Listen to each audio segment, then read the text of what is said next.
All right, welcome to Webinar for Busy Lawyers. We are so glad that you are with us today. My name is Laura. I'm one of the law practice advisors at Lawyers Concerned for Lawyers. We offer free confidential services for lawyers, judges, and law students throughout Massachusetts. And we also have, as part of our programming, this Webinar for Busy Lawyer series, which we run each month to provide you with practical takeaways to help you with your practices. We invite questions. We're going to have the presentation first, and then we'll have questions at the end. I want to introduce today's speaker, attorney Chris Earley. We're so delighted to have him back. And Chris is a personal injury attorney and author who in 2005 has concentrated his practice on the representation of the seriously injured and their families. When not working on growing and scaling his firm, which I'll note, he is one of the attorneys who I think has been most successful in really growing and scaling his firm. Started as a solo, now he runs a flourishing small firm. He enjoys spending time with his wife and 2 children. He notes that he enjoys doing the drums and humbly says that he's not that great at it. He encourages lawyers looking to grow their practices to contact him, as he loves discussing all things related to growing a law firm. And his website is Chris Earley. Note that there are 2 E's in Early. So Chris, the topic that you are coming to talk with us about today is one of my favorite topics: how to run a law practice like a business. This is something a lot of lawyers don't think about. They often don't learn about in law school. I know that at LCL Mass LOMAP, we often help with them with technology, operations, marketing, finance. But this is also really helpful for you to give your perspective of starting as a solo, growing your firm. So let's dive in with some of these perspectives you have on running your practice like a business. I'll turn it over to you. And thank you so much. Laura, thank you so much. Thank you so much to LOMAP. Really take this opportunity as an honor. And I really want to, as always, just give a jam-packed session. We're all busy on this call, so I appreciate everyone giving up an hour of their time. We're going to get right into the nuts and bolts, and I hope that you take away actual items that can move the needle in your practice. These things have worked for me, and so I'm going to just share a lot of those things in a very condensed period of time. As Laura said, this is called How to Run Your Law Practice Like a Business. So if possible, I'd like to just enter into the chat. If you enter into the chat, me, if you feel law school did not teach you nearly enough, if anything at all, about how to run a law business. I specifically said law business and not law practice, because this call is all about the business of law. So if you could please enter me into the chat if that resonates with you at all. All right, I see it. Awesome, very good. All right, so I believe strongly that law school can do a whole lot better in teaching future attorneys how to be better business people, how to run better businesses, right? So that's an issue, but hopefully that can be, I think it has to be rectified at some point in academia. So why should you listen to me? So I'm going to give you a lot of information in a short amount of time. I'm a admitted geek about this stuff. I love the business of law. I love to receive coaching. I like my mastermind groups I'm in. I go to conferences. I read a ton of books, a lot of podcasts. So I'm going to share during this hour things that helped me grow my firm from 1 team member to currently 15 in just a couple of years. I'm going to give you some inside tips to not only help you run a better business, but to help you have less stress, greater happiness, more profit. All things rise, I feel, when the lawyer business owner gets a few things tightened up. And this is a big, hairy topic. This is just a lot. So I'm going to just give you my best stuff in this hour. And make sure you stay until the very end, because I'm going to have an exclusive offer that I want everyone to take advantage of. So I always begin my presentations with a quote. This is by Michael Gerber. He said, "Organize around business functions, not people. Build systems within each business function. Let systems run the business and people run the systems. People come and go, but the systems remain constant." Michael Gerber wrote a book called The E-Myth, and I'm going to give you about 10 book suggestions at the end of this presentation. This is all about systemizing a law practice, about running a law business, right? Coca-Cola, Procter and Gamble, right? They run a tight ship, and I think it should be no different with a law business. So the better we can figure out some loose ends, the better that I believe our lives can be improved. We can serve more people and just be better, more effective advocates and business owners in general. So I really am a big proponent of mindset. When my mindset shifted, my business really took off. So again, I consider this not the practice of law, it's the business of law, just like any other business that's serving people with a problem, right? So the intention is to create a self-managed law firm so it can run without you, right? So it might sound kind of morose or, dark, but what if you get hit by a bus? Who's going to take over your practice? What happens? Can the practice run without you? If it can't, right, that could be a disaster. It has to be, if you're running a law business, there has to be viability without you needing to do everything or be present all the time. So as we said earlier, the better you can run your business, I believe you can work less, make more money, and I think that equates to more freedom. So this is hard work. I haven't figured this out. This is a work in progress for me that I struggle with every day, but progress can be made. So I think once you get your mind around the idea of I'm a business owner running a business, serving people with legal problems, everything shifts and shifts favorably in your favor. You can work less, make more money, all those good things that rise and all the bad things go down when we get this. We tighten up these things. So my first suggestion when running a business, you need to have core values. You talk about Coca-Cola and Procter & Gamble, right? I haven't researched it. I guarantee you they have core values, right? They have principles. So core values you may have heard about before. We're going to dive into it for a bit during this segment. So core values are really the rudder, right? That drives the ship. It determines the decisions. It makes owning a law business more simplified, right? Things are less arbitrary and ad hoc. There's more order, cohesion, and rhythm when you have core values. I believe you should have no less than 3, no more than 7 core values, 3 to 7. We have 5 at our firm. And again, all really well-run businesses do have them. As an example, these are our core values of the Early Law Group: 5-star client service. We don't play games, good communication. We work hard, giving back to the community. Those 5 things resonate with me on a personal level. I started this law practice from scratch with nothing. And so I had to discover, right, look inward as to what's important to me, because that's going to attract the right team members to come on the bus and work at this firm. It's going to attract the right clients, because a lot about running a business is serving those you want to serve and not serving those you don't want to serve.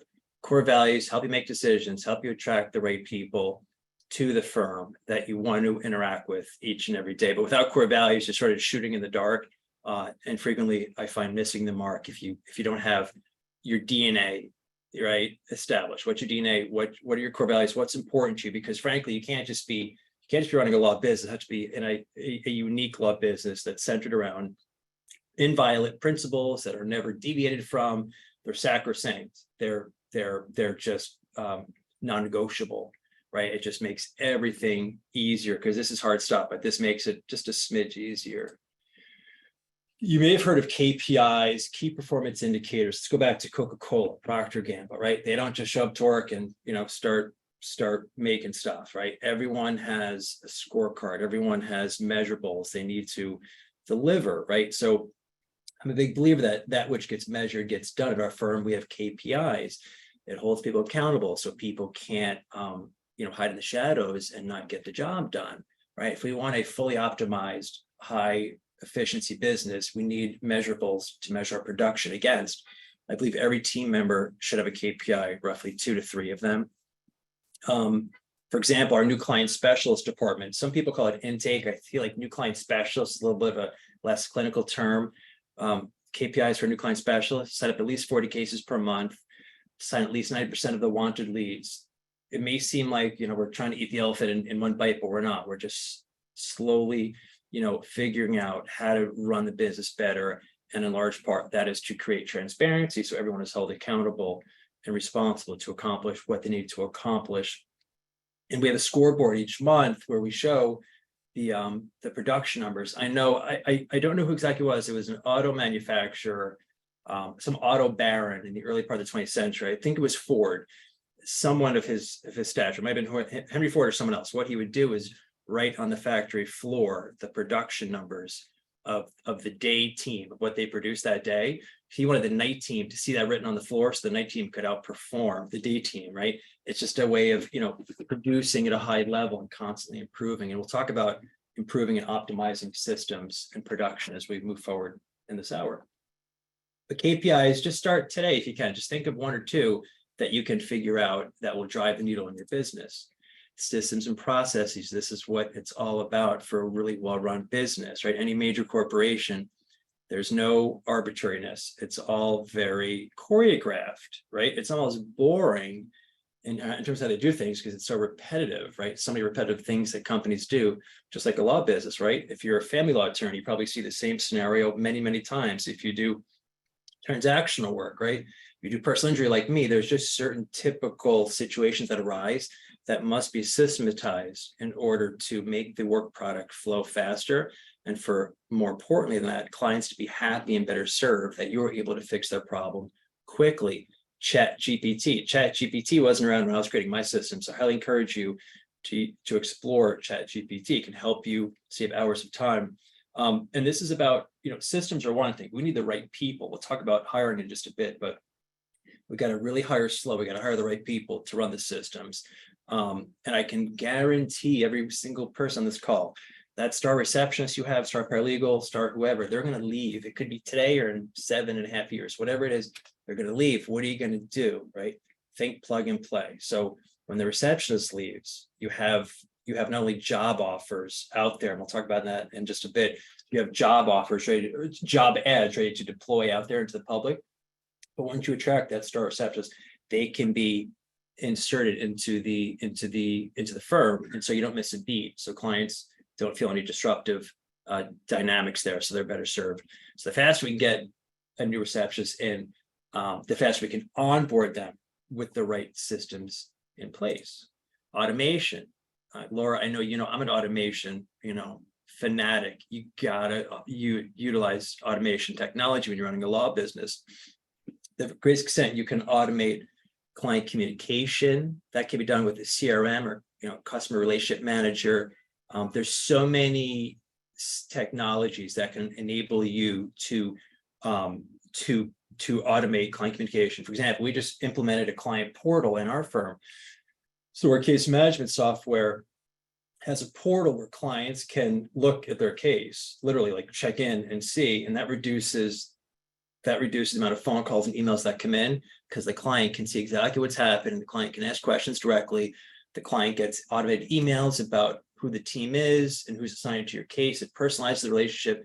If you can, please consider bringing into your firm a client portal for clients. It's a fantastic thing. Workflow automation helps workflow. I assume everyone on this call has case management software. If you don't have it, you need to get it because it helps keep track of all this so we can process cases and not get sued.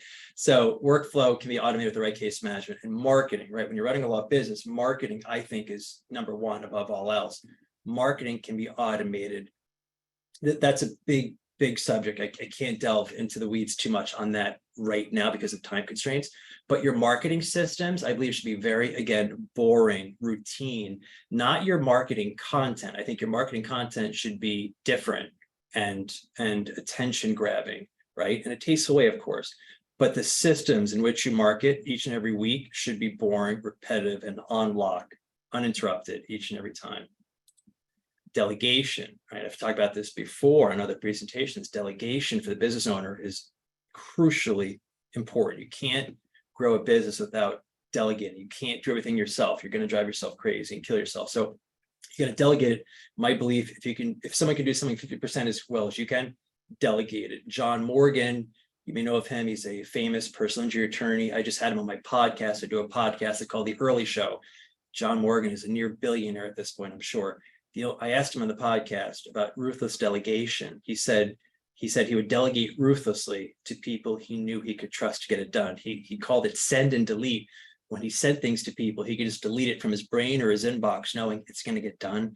So when you hire people, make sure that you can delegate to them and that they can handle the delegation that you need.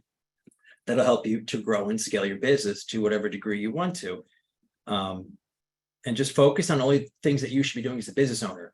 There's a very narrow set of things I do each and every day. That gives me the time to, do these presentations and to talk to the lawyers and network and travel and grow, because I have a kick butt rock star crew who does a great job, because we have systems, because we have core values, right? Because we have an order that simplifies the complex. When I started to delegate, and this is an ongoing battle for me, I'm always trying to get better at delegating. And I hope everyone on the call, if you're not already delegating, you start doing it today. But I'm always looking around my desk. What can I get off my desk today? What can I delegate? What do I have no business doing? Because I'm doing something I have no business doing. Not only am I losing money, but I'm holding my business back. So that's something to be very, very sensitive to as you run your business. Delegation is so important. And there's many, many books on this topic. It's a very rich topic, and there's just a lot to it for sure. Meetings, any successful business, think, Wall Street companies, they have tightly scripted, regimented meetings. Meetings are important. You need to meet with people. Now, I believe there's such a thing as, too many meetings, right? Meeting overload. You got to be sensitive to that. Don't have too many meetings. When you have meetings, make them effective. I believe they can help create alignment, goal tracking, seeing where we're at. Are we hitting our numbers? We have regular meetings, consistent meetings, right? It's boring. It's the same, routine, but it's also exciting because we get to grow. The more we get together and talk about things, always have an agenda. You can't go into a meeting and say, hey, what's going on? What do you want to chat about? People will hate that. They'll resent that. They want to enjoy that. So make meetings dynamic, collaborative. I think the business owner should be talking very little during meetings. And I have not done well at that. I'm trying to get better there, is listening more, talking less, because your team, I have discovered, can give you such valuable insight into your operation that you have no idea about, that you never thought about, in which it can be improved. So always be listening, actively listening to your team members. I think the business owner, this isn't on the slide, but I think the business owner should always be project an aura of openness to critique, to challenge, to insight, right? Always be willing to be challenged. I just read a really good book a few months ago. It's called Radical Candor. Some people on the call may have heard about it and read it. Radical Candor is a really good book about being honest. And that's helped me tremendously as I try to grow my law firm. Meetings, you got to think about it. Is this a sitting meeting or a standing meeting? If it's a standing meeting, it's going to be a quicker, maybe 5-7 minute hard-hitting meeting. If you're sitting down, that signifies we're going to dive a little bit deeper into a topic, right? Who, what, when. I believe that a high-functioning meeting should end with everyone knowing exactly what they're going to do by when, because that prevents people from hiding in the shadows, right? Not being accountable for what they said they were going to get done during the meeting. So who, what, when. Walk away with a plan. Who's going to get done by when. The more specific, the more you can drill down on that, the better. Again, I just talked about listening more, listen more, talk less. These are the meetings that we do, and I'm doing them for a few years, that have been massive. The daily huddle. The daily huddle is a 5 to 7 minute meeting each and every day at 9:30 sharp. We run on Ring Central, which is our VoIP system. So we do it on video. We have people in the US, we have people in Mexico, Philippines, Colombia. The daily huddle allows us to get on the same page, and everyone comes to the daily huddle with 3 things. What's your biggest challenge from yesterday, your biggest win yesterday, and your goal for today? Hate to say it again, it prevents anyone from hiding in the shadows. They have to be out in the light and share where are they at, where are they thriving, what are they thriving with, what are they struggling with. It allows for collaboration to occur outside the daily huddle. But the daily huddle should be hard-hitting, quick. Even though we're sitting down, it's still a quick meeting. And it might sound cheesy, but just this week I started to kick off the daily huddle with a quote. Just today I had an Oprah Winfrey quote that I thought was important to share. So again, it may sound cheesy, but I just like to, share, at least recently, share a quote, share, shout outs. Once a month on our daily huddle, I ask the team if they're comfortable in doing so, to compliment another team member, to shout out a fellow team member. It just creates healthy environment. The last thing you want when you're on a business is toxic culture. That's easy and rampant. I find many law firms have poor culture. Always strive to rail against that as much as possible and create healthy culture. I got this from the book Radical Candor I just referenced a few minutes ago. It's the bi-weekly meeting. I call it the OSI. It's one small idea. Every other Friday, it's a 30-minute meeting, and everyone's expected to come to the meeting with one small idea. I almost want it to be like microscopically small, so we can so people aren't feel pressured to bring in, some huge, massive idea, just one small thing to help us move the needle. How can we get just 0.1% better? And that goes back to active listening. It goes back to having an environment where you encourage people to give you feedback, because the business owner should shut up more. and I'm trying to do that more. Is just shut up and listen. Let the team feed you the information that they're thinking, and you can do a lot with that. Quarterly conversations. This is massive. I think I got quarterly conversations from a book called How to Be a Great Boss. I think How to Be a Great Boss, written by Gino Wickman, but I know that's the name of the title. How to Be a Great Boss. Talk about quarterly conversations. And so each quarter, I've sort of stepped away from those, and I have other team members doing them. But the quarterly conversation is about 30 to 45 minutes. It's a real honest conversation where we talk about, I have the team member rate themselves, various categories: core values, fit, production, just a lot of different variables. And then myself or another team member who's running that quarterly conversation will rate the person as well. And so we look at that collaboratively and we discuss. And I ask hard questions. I ask questions like, hey, when was the last time you thought about leaving? Or, how can I do better? Or how's the culture here? How would you rate the culture here on a scale of 1 to 10? This may sound kind of ridiculous, but, and I learned this at a conference recently, whenever I ask them to rate something 1 to 10 in my business, I ask them not to use a 7, because a 7 can be kind of a way out, right? It can be kind of a mediocre score. So I like to always ask, score 1 to 10, 10 being the best, without including a 7. It gives you greater insight into what you're trying to get a temperature on. A kickoff breakfast. This is once a year. Kickoff breakfast should highlight the prior year and should give a preview of what's to come in the next year. So at our next kickoff breakfast, I'm going to have a motivational speaker. I don't know who that is, but I do have a motivational speaker lined up, or soon to be lined up for a meeting, a full office meeting. It won't be a kickoff breakfast, but it'll just be a general meeting on how we're going to basically change up things in the firm in a good way. In fact, a good way to introduce that is different energy brought on by a speaker. But anyway, kickoff breakfast, good way to get the troops fired up. We're gonna have a great year, and before I know it, it's going to be January 1st. So you want to consider that, just getting in front of that early, devising that or delegating that to some of your office to devise a nice quarterly kickoff breakfast theme, shout outs. Where did we thrive last year? Where do we struggle? Right, that can be super helpful, I find, as you start the year off right. Quarterly goals, right? Let's talk about, once again, Wall Street, blue chip corporations, they have goals. They're not just showing up to work and winging it. At our firm, we have quarterly goals, 90-day sprints, right? We're not running marathons, we're doing short sprints. This comes back to who, what, when. We talked about meetings. Quarterly goals should be, hate to say it again, moving the needle, right? Moving you forward, moving the business forward in some measurable way towards greater progress. So we have a few different goals, but we try to identify the most important goals. And if we set a goal, that means we have to get it done. And if we didn't get it done, we need a darn good reason why we didn't get it done. So if you break up the year into chunks, into quarters, you can really, I think, make massive action, make massive progress in your firm. And just as an aside, anyone who's running a law business knows that some months are down, some months are up. I would encourage you, don't get too down. If you have a down month, I'm more sensitive to quarters. Quarters are more probative of where things are at for recent history. So if you can zoom out on looking at months and rather look at quarters, it can be just a lot more illuminating and helpful as you try to tinker and twist the right knobs to move towards greater progress and improvement. Culture. This is the DNA. They talk about core values. The culture is everything.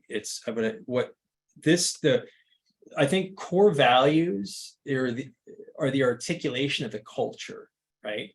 The core values descend down from culture, but culture as sort of the umbrella, which hovers over the business, is, I think, vital. So this is what we do at our firm, right? We're always trying to attract the right team members. And if a team member, for some reason, has become maybe a bad culture fit, we have to have an honest conversation with that team member. And it becomes evident that there's just no chance of alignment with culture. We have to part ways with the team member, right? It happens. It's part of being a business owner. You got to make tough decisions. You have to have the spine to make tough decisions. It's hard, and I know that, but you have to do it. You got to give shout outs, right? This is another thing I learned recently, is to ask your team how they like to be shown appreciation. You'll be surprised. Some people like public appreciation or public shout out. Some people want a private shout out. Some people want a handwritten card. really become sensitive to how team members like to be shown appreciation. That's really helpful. I'm doing this in a couple months. I think next month we're having a barbecue at my home. I just want my team to see, where I live, and, just where see a personal side of me that they don't see in the office. It just kind of sort of like tear down any kind of wall that, separates, me professionally from them, right? Because I'm running a business and there's a lot of tough decisions. At the end of the day, I'm a person, and I want them to, come meet my kids. I want our kids to play together, right? Having an office party, I think it's a massive way to personalize you as the business owner. Again, we're talking about shout outs, barbecue, catch people doing something good. You want to catch people in the act of doing something well. And I think you want to be specific when you do that. So if you say, hey, John, great job. I think it's better. Hey, John, really great job in that memo. You kicked butt, way to go. People need that. They appreciate it. I know I appreciate that from others. So make sure you shout people out, show them appreciation, catch them doing something good. Volunteering can be a massive culture unifier. Again, I want to attract team members onto this team that care about giving back. That's one of our core values. Volunteering in the community can be really effective for getting team members together, rolling up your sleeves and doing something. It could be a homeless shelter, a food bank, just something to give back to the community. I can promise you that you'll feel 10 feet tall walking out of there, and your team will as well. It's a massive shot in the arm to just remember what's important, right? As we, even though we're running a business and trying to make money and work, we're still at the end of the day people, helping people. That's what volunteering really teases out, I feel. Well, I don't go to this because I intentionally don't want to be there, because I don't want to cloud the experience. Once a month, the team goes to grab a drink at a local bar. And I pay for it, of course. I want the team to kick back, have a drink, have some laughs, get some food, and just relax, without me around. I think it's good for culture building and culture maintenance. I recently started doing this, having a book of the quarter. It could be a book about team. It could be anything you want it to be that's important to you and your culture. You could, spend a few bucks, buy a book for every team member. I don't think we can require a team to read it, but if a team member does read a book that I give, it just signifies to me that they took that seriously and they're kind of picking up what I'm putting down, right? But again, no obligation to read any kind of book. I haven't used this, but I've looked at it. Bonusly is something you can use for staff to give other staff. I don't know how it works exactly, but it's a way to basically reward other team members for doing something, like hit something out of the park. Maybe they did a really good job on a phone call. They did something just really that was a good illustration of a nice kind of core values win. Bonusly can help with that. But again, I haven't gotten into that just yet, but it's really good. Marketing, right? Marketing should be repetitive and should be systematized. I think you should have a marketing budget. Ours is 20%. Because we're a personal injury law firm and we are aggressively growing. So I believe you have to keep the wheels moving in terms of clients coming in, right? So you should have a marketing budget. You should know what you're spending on marketing. I think you should have something in-house doing marketing, right? You can't just fork over a bunch of money to an agency and set it and forget it. You need to have people on your team dedicated to marketing. There's a plethora of college students locally who can help with that. Our slogan is call early before it's too late. That was created by a marketing assistant who was with our firm for like 3 months. She was fantastic, but she was just in and out real short. She had to go back to school, but she thought that slogan, and that slogan's been massive for us. So that's really good. Little things, small hinges open big doors, I find. But again, you got to have marketing systematized. Like you're the attorney, right? If you're responsible for marketing, not a lot of marketing is going to get done. So you have to delegate this to other people so that it gets done. Because if you're not doing it, it's not getting done. Got to have people on the bus that are taking care of that. All right. We talked before about, boring, systematized marketing, regimented schedule. So it gets done. The social media posts get done. The blog posts get done. All that, newsletters, right? But your content should never be boring, right? Our practice really took off once I started to change the marketing theme. And every law firm website for the most part is the same, arms crossed, scales of justice, kind of a cold, off-putting demeanor. I try to demolish that. I try to be approachable. I share my story on social media that has some trauma involved. I'm trying to relate to people who relate to my story, and those are the people that I want to work for my firm, the clients I want to serve. So make one of the best marketing decisions I ever made was to be open about my story. When I started to share my story on social media, really good things happen. and it required me being very vulnerable. But whatever your story is, I guarantee you it's very unique. If you feel comfortable, I encourage you to lean into your story. It separates you from the tens and tens of thousands of other lawyers in our state and elsewhere. It's just a market differentiator, but never be bored. Just, social media, if you're doing social media, don't talk for 7 minutes about, the law of perpetuities. Nobody cares about it. We gotta, attention is the currency. Attention is what we're trying to engage, and attention spans are dropping. So we want to really, captivate attention, get people engaged, and so they stick on your content for as long as possible.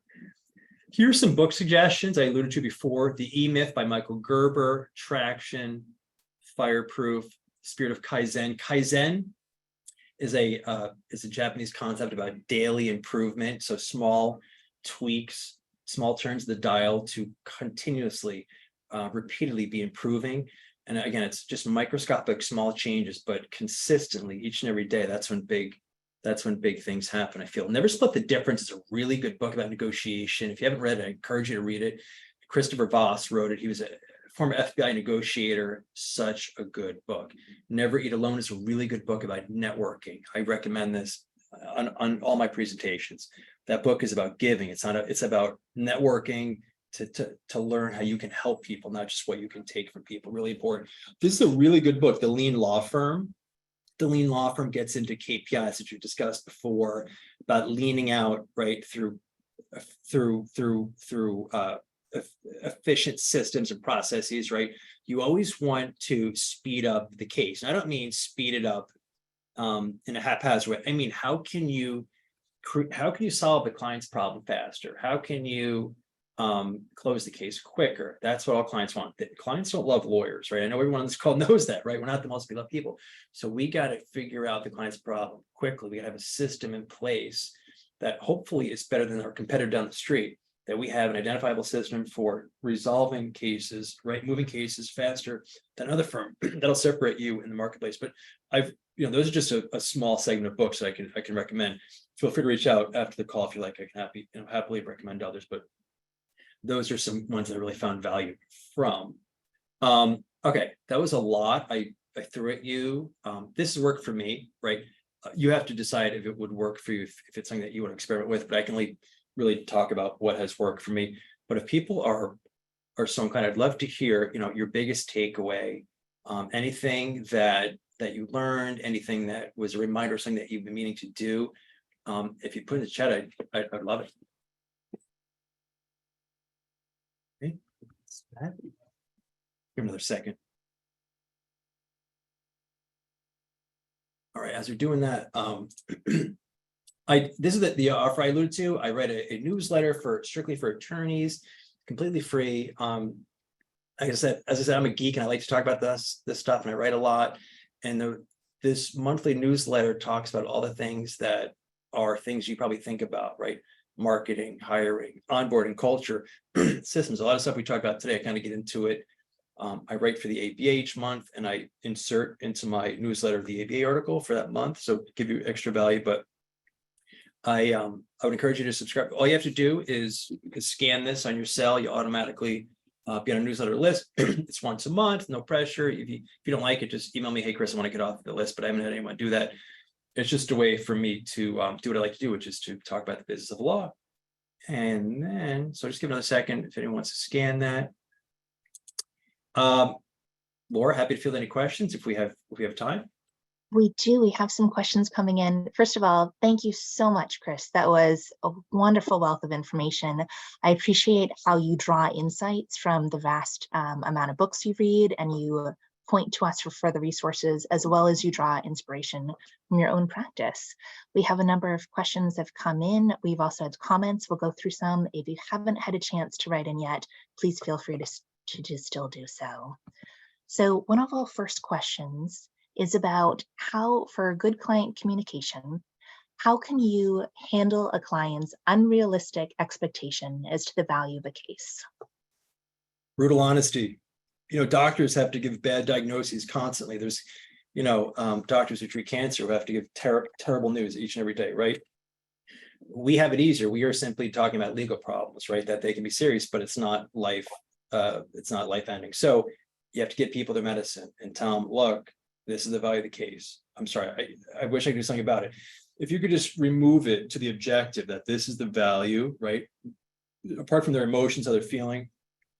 But you have to just be direct with people. The more you do that, the easier it becomes. And I think you have to really you have to coach your team to also be that way. People have to give other people their medicine daily and drop bad news. You can't sugarcoat it. If you open the door and sugarcoat it and you're vague, it just creates further issues. You have to just be blunt, get to the point. Whatever the client decides, they decide, but you just have to just give it to them as straight as possible. Is that helpful? Yes, that's very helpful. Thank you, Chris. Our next question is, do you use QuickBooks or another product for your bookkeeping? They're wondering about accounting for monies going from the IOLTA to the business account. What do you happen to use, Chris? Yeah, I think every law firm should have a bookkeeper. And we have the bookkeeper, so I don't get involved in it. I frankly don't want to do that because I know nothing about those things, nor do I want to. So I really encourage you, for short money, if you don't already have one, you can get a bookkeeper. It's not expensive. I think a bookkeeper should be running IOLTA, should be cutting checks. And for my bookkeeper, I have a monthly call. I have a monthly call with the bookkeeper just to get on the same page, right? It just creates transparency, but I don't think attorneys should spend their time doing it. That's just my personal opinion. I think a bookkeeper is money very well spent. Okay, great. I'll note too that if you have questions on IOLTA, that's one of the things that you can also come to LCL Mass LoMAP for consultations about that are free. Our next question is, how do you find a college student to help with marketing and SEO? You mentioned that excellent story of the intern you had that came up with the slogan. How do you go about finding your college students for marketing? I mean, so I'm a big believer in having really good job ads. So when I write a job ad, I attract a certain person, a very narrow segment of the population. So it's no differently with marketing. So if I'm trying to attract a marketing assistant, we have job ads that are already written, and we will publish. You could publish them with colleges, right? There's so many universities around us. You could use Indeed, but what I've also will do from time to time is run more than one ad. So you may have one ad for marketing assistant. You could have a different ad with a title, a small tweak, maybe marketing, whatever you want to call it, just a small variation of the sort of like A/B testing. So you can run 2, maybe even 3 ads for whatever marketing assistant, whoever it is. I find the marketing assistant to be a fairly easy position to fill. There's other positions in a law firm that I feel like are so much more challenging to fill. Marketing assistant, I haven't had a lot of trouble or frustration with that because I feel like a lot of people out there do like marketing. But I really want them to be passionate. Because marketing, I think, is essential for a law firm. So I want the person to really care about marketing. And so it's not just a job, it's actually like a real passion that they love. I think that's important. Great, thank you. Our next question was wondering how they can get on the newsletter via email or online sign up if they weren't able to use the QR code that you posted. Oh, okay. Yeah, it should, if you scan your cell phone, it should go right to the URL, but I'll put into the chat my email. Let me just see. I'm going to put in the chat my email. And like Laura said, there's 2 E's in early. If you just email me, happy to put you on our newsletter. And not only that, there's also something else provided is, and this is kind of cool, but I started doing about a year ago. It's every Tuesday I email to my list of attorneys in my network. It's called This Week's Need to Know Practice Tip. And it's just like a couple short paragraphs. It's an email blast, but it's a couple ideas that I've been doing recently that I've either worked or not worked to just sort of help other attorneys. I pick something up at a conference, I'm just sharing it. That's always good. So yeah, if you subscribe to the newsletter, the monthly paper newsletter, it can hit your mailbox. You also get the weekly email practice tip, which has been pretty good so far. So I'm really excited about it. Excellent, thank you. Our next question is, this person notes they arrived late. Will the PowerPoint be available or emailed? Yes, if you registered for Webinar for Busy Lawyers, it will be emailed once the recording is up on a website for demand. We'll also have it available as a resource on our website at lclma.org. So yes, PowerPoint will be available and this recording as well. Our next question is, how transparent should I be with the staff in terms of firm finances? For example, in terms of quarterly goals, which may influence target profit and loss sheets. Great question. That's a tough one. So on our team, we have a leadership team. It's me and two lawyers. So I am candid with my leadership team. So that's just two people on the team. It's really up to you. But with my leadership team, I feel like I have to be transparent with financials. It's all up to the person, whatever you're comfortable doing. I don't share that with everyone on the team. They don't really need to know that. But with certain key people who were on my actual leadership team, that I feel like they need to know this stuff. And this is a new thing for me. I haven't always done that. I've always kind of been like, tight-lipped about that.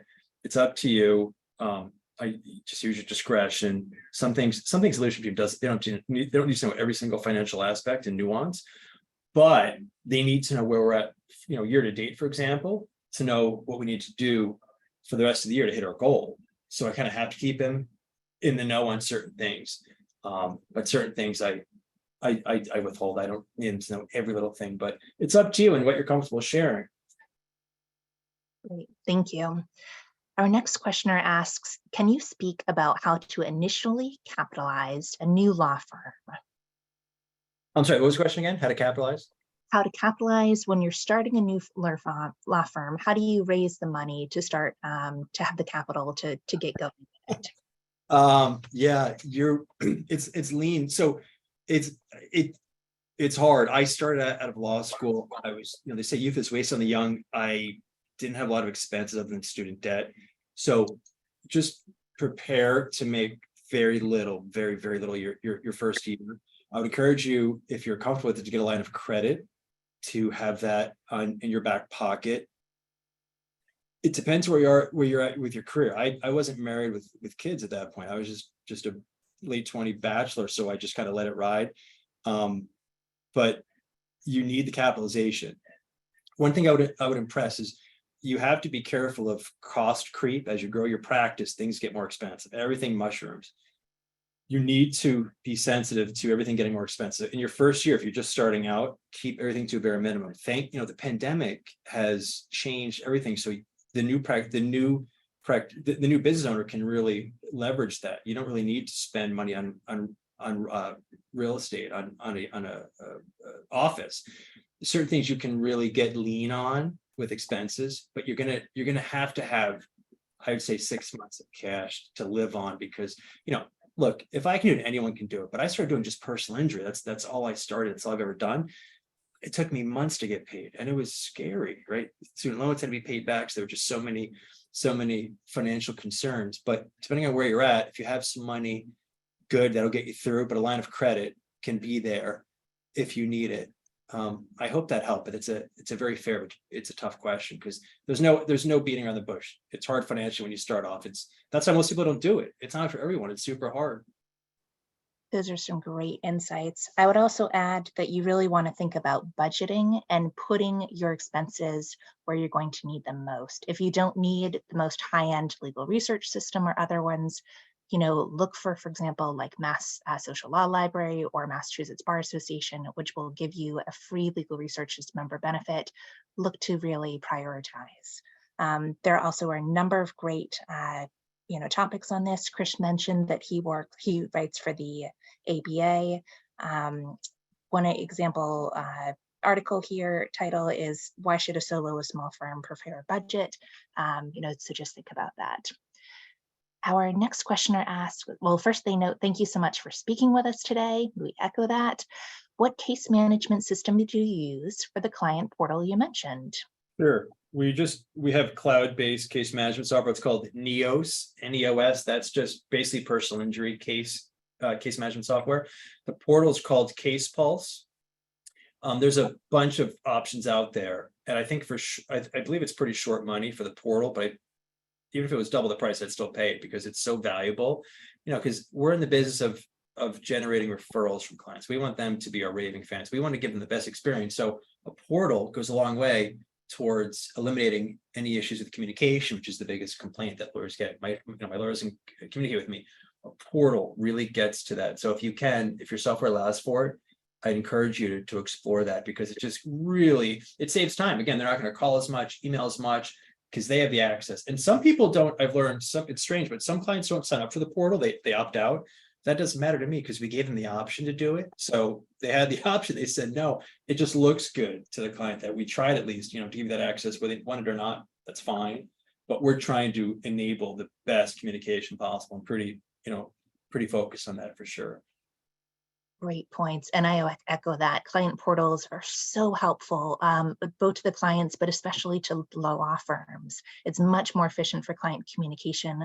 I will note for this questioner, there are a number of law practice management systems now that have secure client portals within them. If you have particular questions about what would be good for you, just let us know. You can sign up for a consult. Our next question asks, how do you evaluate an associate's performance in terms of billable hours or revenue production? Are there differences in this for a small or medium-sized firm?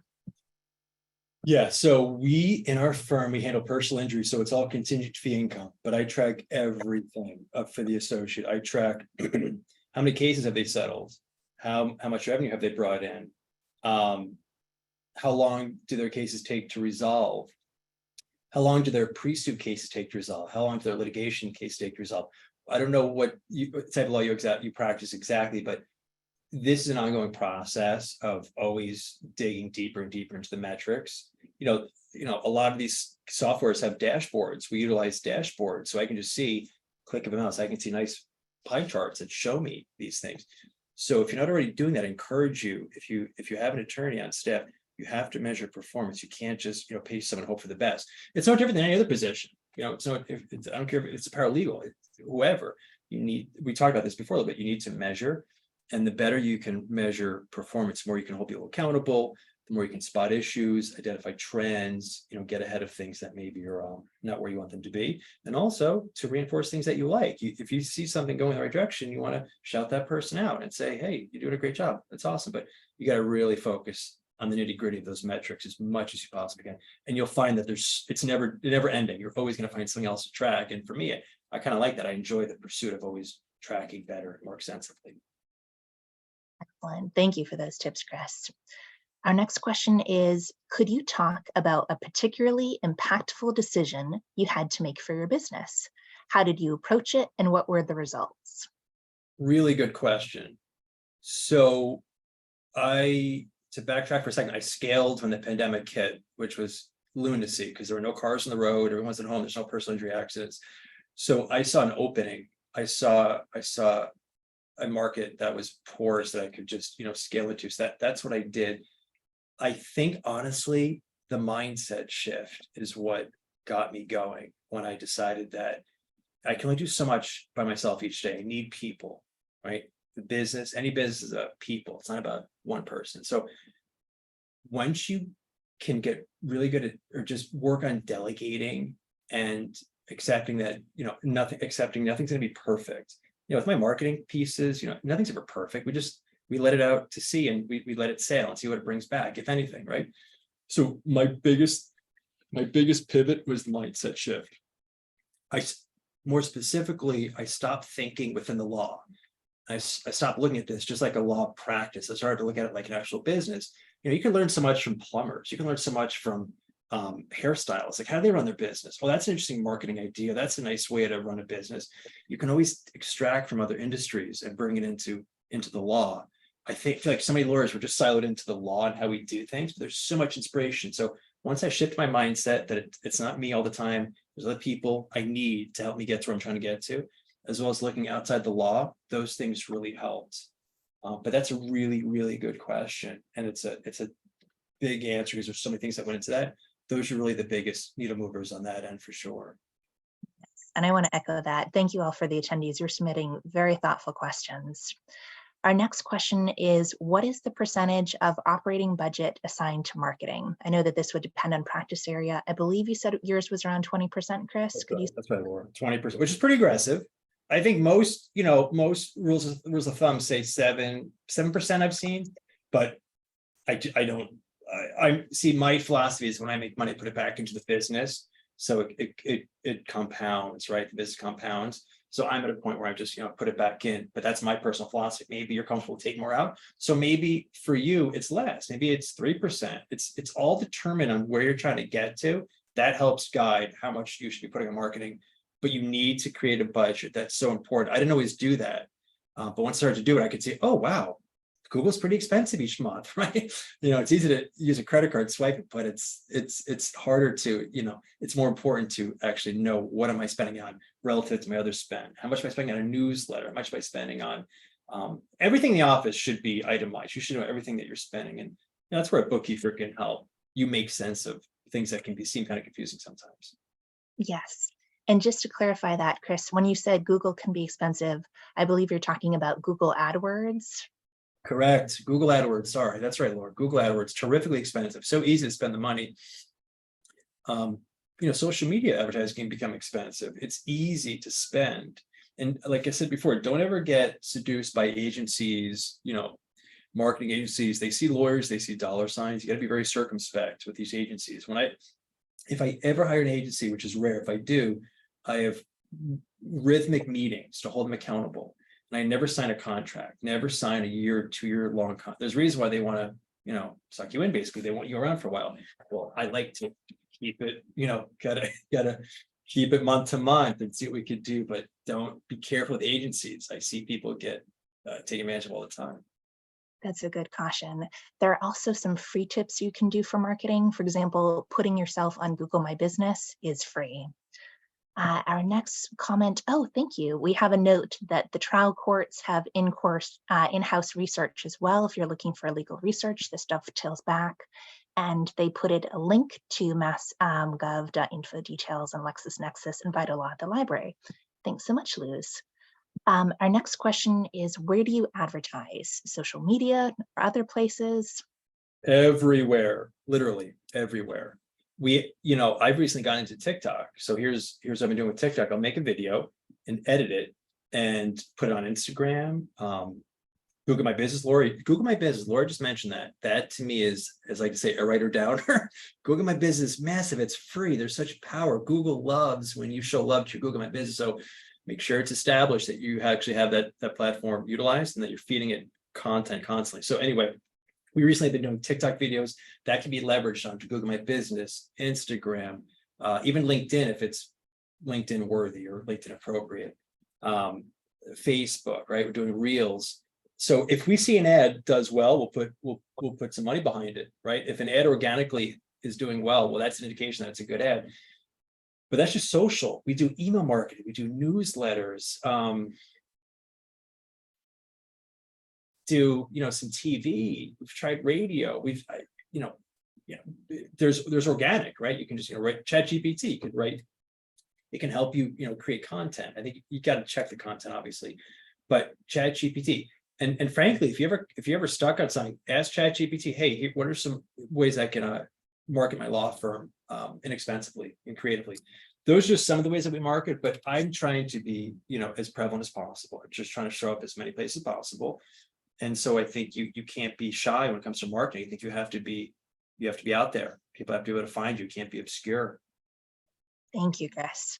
I will just note too for our listeners that you do want to be careful as lawyers for marketing. We're held to different standards than other professions. So you always want to check back to the rules of professional conduct. If in question, you want to make sure that your marketing is not misleading or leaning into solicitation. Correct. Our questioner says, thank you for your responses to the performance evaluation question. Could you recommend some tools and methods for performance evaluation? Yeah, if you want to email me, I have something that I use for a quarterly conversation. It is just designed to have a truly candid conversation with a team member every 3 months, an honest and raw talk. I put my email in, but I'll put it in again. Email me. I'm happy to share that template. I've shared with other lawyers. I believe they've had pretty good success using it. I don't think a lot of lawyers do that, at least do it enough. And that's, and like you should have questions for everything. We do exit interviews.